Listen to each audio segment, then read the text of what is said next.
Hey friends, Amanda here, Bare Bones Living. Welcome back. And in true fashion, I am late.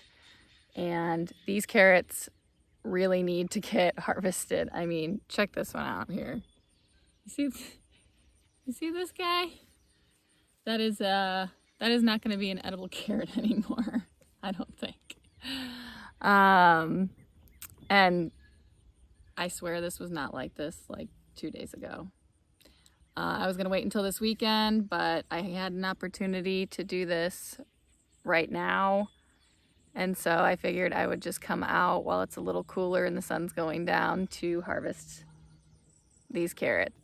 So I'm just going to show you the overview of this bed. And this whole first section here is all Bolero carrots. And I have been harvesting them in bits and pieces, and we've been eating on them, and they are delicious. There are a couple of tomatillos in here. There's 3 on this side and I think 3 on that side, and also some volunteer cherry tomatoes that I left. But the rest of these are all Bolero carrots, and then there's kind of a hodgepodge of carrots over in the middle and over on the other side. So I know that some of them are very heavily seeded in here, so some of them are going to be really, really, really small. But I might leave some of those and pluck out the ones that are really close together. Maybe something will grow. I don't know. But I'm going to do something right now. Well, we're gonna see how well that's gonna work. I have you guys kind of propped up here. And there are some gorgeous, gorgeous looking carrots in here.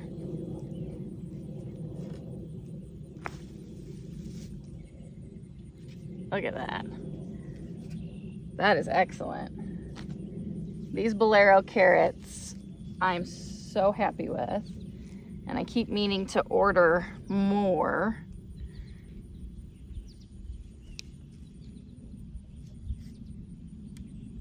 And I am pushing down to pull them out.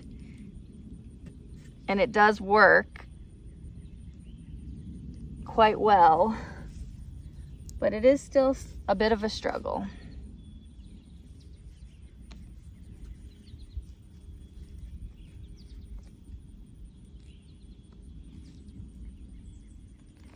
There we go. Another beautiful carrot. So this one probably should have come out earlier. It's a little split there.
And they're not all that big. There are still some small ones.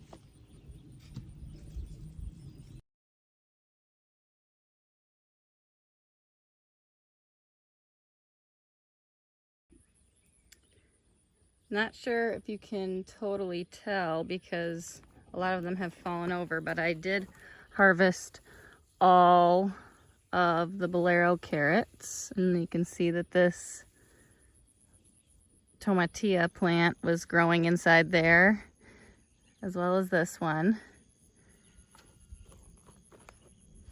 They would be much larger, I think, had they not been shadowed out. So I guess that's my fault. And then I started to get the carrots behind there too, but a lot of them are really close together, as you can see right in there. There it goes. Sorry for this lighting there. So the Bolero carrots were pelletized, so they're very easy to space. These other carrots were not, so a lot of them are very close to one another. And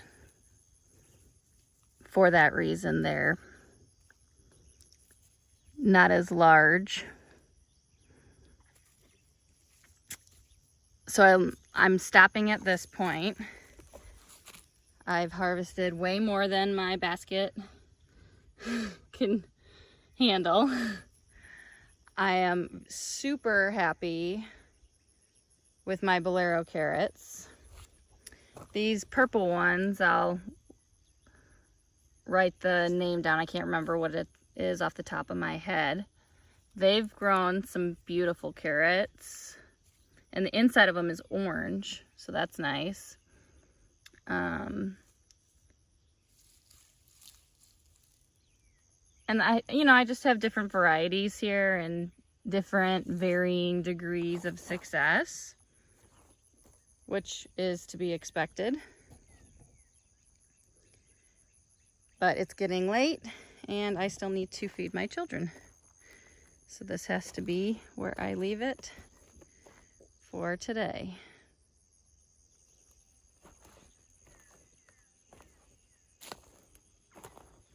So I have clipped off all of the greens of the carrots. I did not wash my carrots, but this is how I'm going to be storing my carrots. This bag is my Bolero storage carrots, and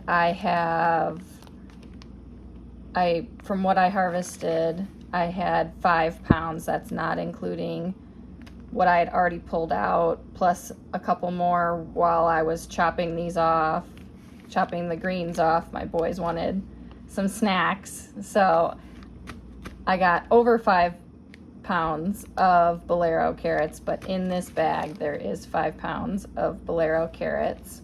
And I put in a paper towel. I think there's actually 2 in here.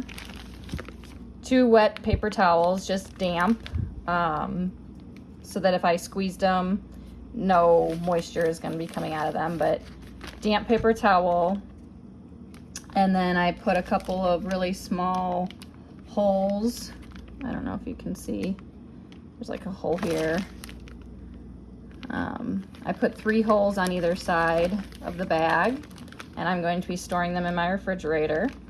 But since these are my storage carrots, I'm going to be first going through this bag here, which is all the other varieties. So I had new Kuroda, Kyoto red, and Koral carrots, and then the purple ones were purple dragon carrots. I don't think I actually harvested any Kyoto red carrots. I think that's what's still in my garden bed. That was in the middle of my garden bed, and I didn't really venture into that.